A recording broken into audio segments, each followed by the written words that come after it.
How to fix Uber cannot tip driver in 2026. So let's get straight into the video. The first thing you want to do is open your trip detail. You want to click on see details and tap on add tip. Simply select the amount that you want to tip and click on confirm tip and it will be sent. But if not, you want to firstly check your internet connection and use a stable Wi-Fi or mobile data. If not, you can try restarting your Wi-Fi or router. The second thing you want to do is update your Uber application. Go to your App Store or Play Store and check if there are any updates available. If not, you want to make sure that your card is valid and has sufficient balance. And keep in mind, you can only tip after the completed trip, okay? If that is not the case, you want to wait before tipping. You can tip up to 90 days after your tip. So just wait for it.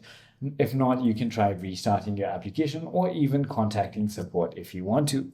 I hope this video clarifies everything for you. If you have further more queries, feel free to comment down below and I'll see you on the next one.